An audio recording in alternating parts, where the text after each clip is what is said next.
Yes. Councillor Simpson. Thanks very much. I'll try and keep it very brief. Firstly, you talked about how, because these would be a different tenancy model, and that the extra bits that were kind of put on top to make these tenancies come with all the benefits of secure tenancies, because it would be a bilateral contract between Homes for Lambeth and the tenant. That would be something that would be immune from subsequent sort of government change, as we've seen watered down.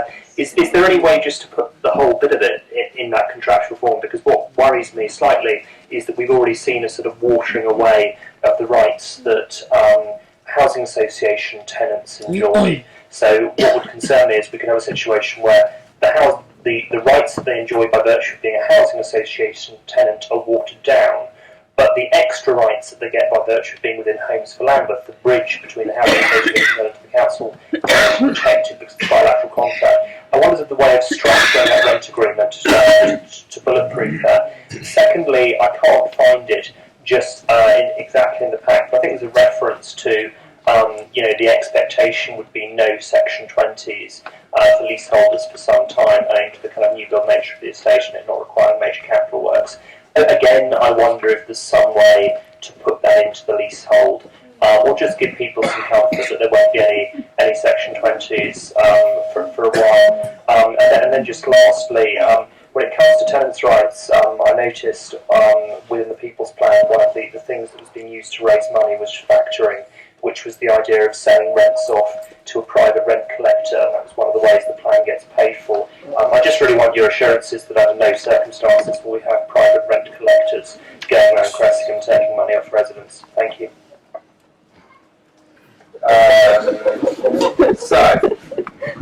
No, I'm not going to repeat all of it. Can you, if you need me to remind you, but then go on.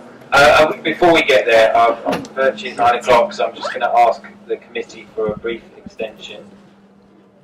Thank you. Okay, thank you very much.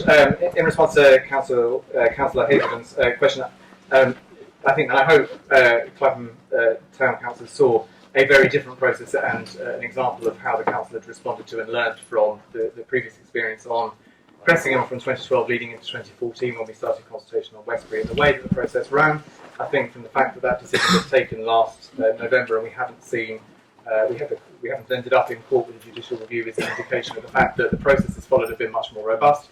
They've been much more also design focused on in terms of the sort of estate that people live on after, so that people have a sense of vision about where we're going.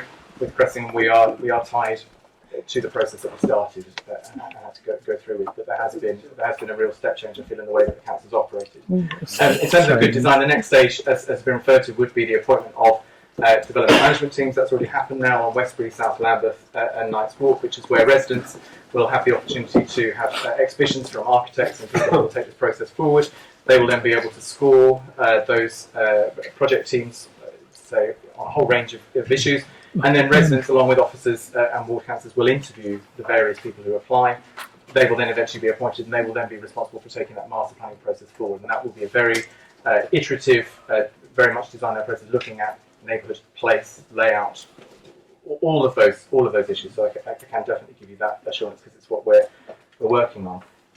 In terms, council, in response to what you said, the short tenancy is, as you said, a contract between the tenant and Homes for Lambeth. It can only be changed by mutual consent, so the tenant has that protection.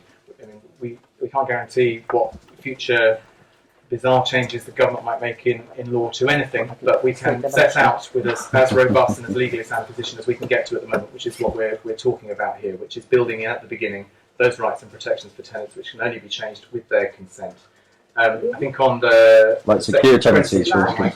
Hand over to you. Your guarantees are worth nothing. So we can look at what assurances we can give over Section 20s. I mean, in practice, new builds will have warranties for 10, 12 years. So the majority of those significant costs would be picked up through that You process. don't exercise your warranties. Councillor Morris. Yeah, thank you, Chair. I just wondered about a couple of things. One of them was about council tax, and I think inevitably the valuation of the new properties is going to be would be higher than the old, and I just wondered whether officers have given any consideration to a similar kind of transitional arrangements that there are for rents to the council tax issue.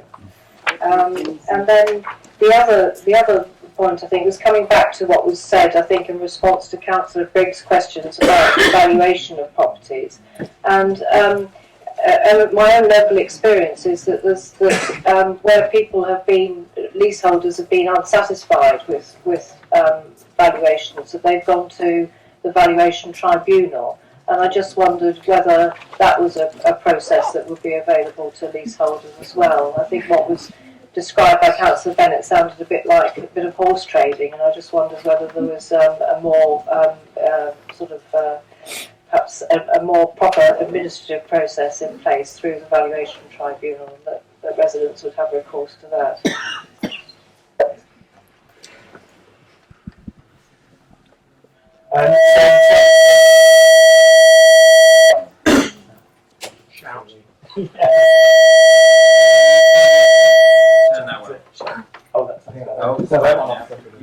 If you just hold that there, Councillor.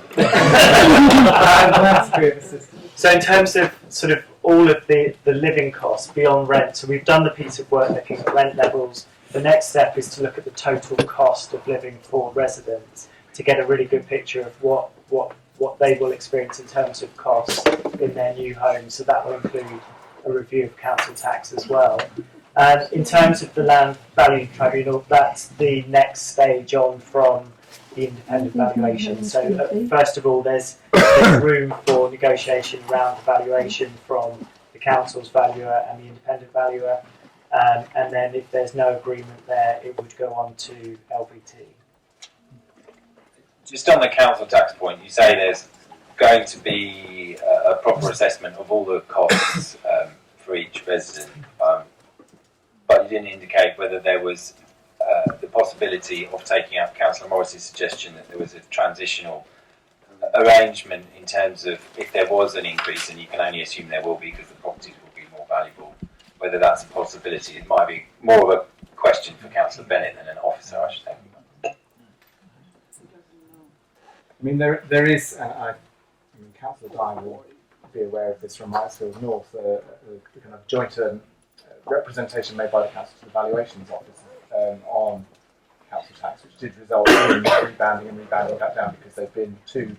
The valuations office had been too aggressive in their valuation. So there is room for the council to make representations on that basis. But ultimately, if homes fall into a higher council tax band, then ultimately they fall into a higher council tax band. Our responsibility is to make sure that people are properly supported. So that's why we have in Lambeth one of the most generous council tax support schemes. So if people are in a position where they have difficulty with their income and being able to afford council tax, that there is support there that is available in the same way as higher rents can be supported through the welfare system. But as I said, we're looking to try and see the total cost of living. So when you put in energy bills, utility bills, all of those sorts of things together and assess what the total impact is on a person, it's a much more rounded picture than just picking out individual bits that may go up and may go down. But it's nuanced.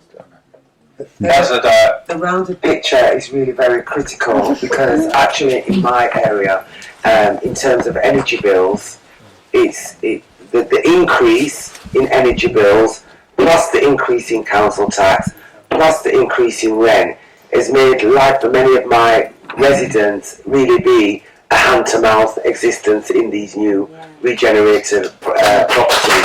And so robust, transparent and real attention to these real liberty issues. It's not just about building and regenerating and you've got a new building.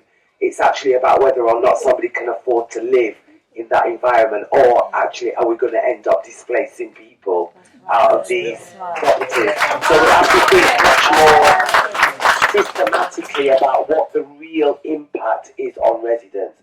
Currently in Myersfield, we're having a massive challenge around supporting residents who are being, exploited actually by the energy company, right? It's such a variety. There's so many different connotations to how they're doing it, and really actually getting away with it that that they're having to deal with. I don't want any other regeneration area to have to undergo that kind of experience. So I want proper attention to that. I really want reassurances around that. And the other thing, what I want to establish is, could you explain or demonstrate to us how you've actually incorporated some of the thinking that was behind the Scrutiny Commission on Resident Involvement in Housing pertaining to regeneration, and how you're applying it going forward, and in this instance, that would be really, really useful. That second point, we can come back to at a different time, but it's not pertaining to the thing that we really need to focus on in a very short amount of time right now. But I do think that resident involvement commission is really important. It assists our understanding of how you've been processing these areas, such as what the key issues that Ainsley's identified. It's like how you work with residents in relation to this. It's the very principles of the Scrutiny Involvement Commission. It really is. Just in a nutshell. So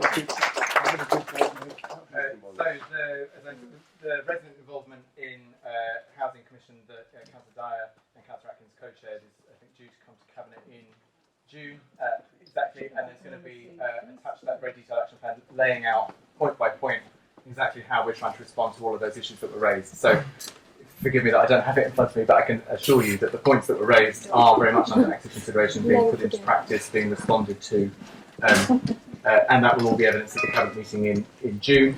On the NGOs and the rounded picture and the experiences elsewhere that we need to learn from, I absolutely agree, because it's not just about the buildings. The whole purpose behind all of this is about making better places for the people who live there and to whom we have a responsibility. So I agree with what you say.